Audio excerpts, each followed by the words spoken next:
السلام عليكم ورحمة الله وبركاته. عاملين ايه؟ وحشتوني كتير. في البداية ما ننساش الصلاة على النبي محمد صلى الله عليه وسلم.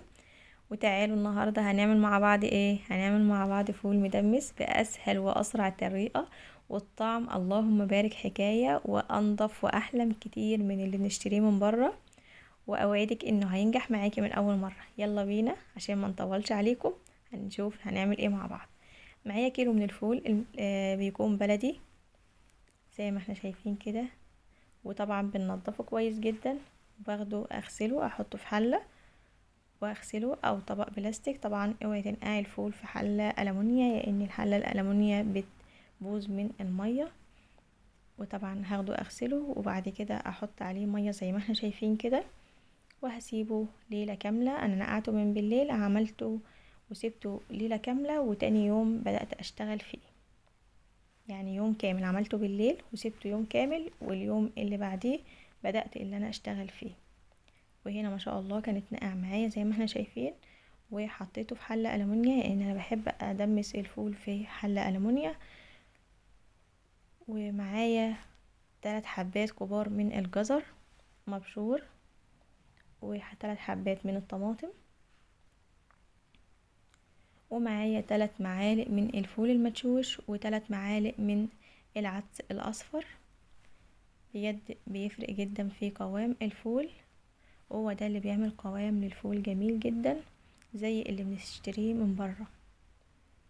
وطبعا هديله تقليبه كده، وبعد كده اعصر عليه ليمون. وطبعا بحط كميه وفيره من الميه ليه؟ علشان ما افضلش كل شويه افتح على الفول واغطي على الفول فيسود معايا.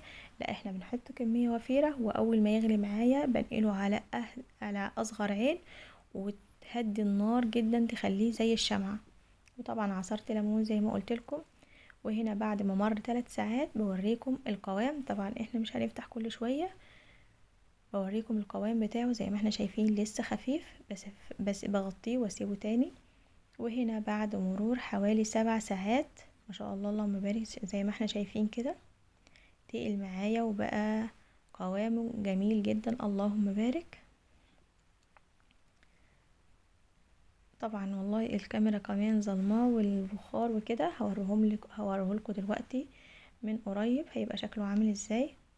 جبت طبق وعشان اوريكم الشكل من قريب ما شاء الله زي ما احنا شايفين احمر وجميل ومش مسود. وطبعا عشان ما يسودش معاكي، انت لو سبتيه فترة بعد ما يبرد من غير ما تعبيه وتحطيه في الفريزر بيبدأ اللي هو يعمل طبقة سودة طبيعية من على الوش، لان دي بقوليات فلازم هتعمل اكسدة.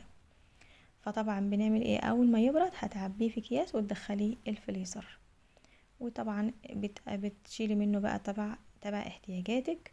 وزي ما احنا شايفين هنا كده عبيت الكمية معايا كمان خدت وفطرنا وما شاء الله اللهم بارك. الطعم حكاية واحلى واسرع من واجمل اسفة من اللي بنشتريه من بره. ايه رأيكم؟ طبعا هنا لو ما حطيتيش الاشتراك يلا حطي الاشتراك وكومنت ولايك عشان يوصلك مني ان شاء الله كل جديد. واشوفكم في وصفة جديدة وفيديو جديد، وما تنسوناش من دعواتكم. والسلام عليكم ورحمة الله.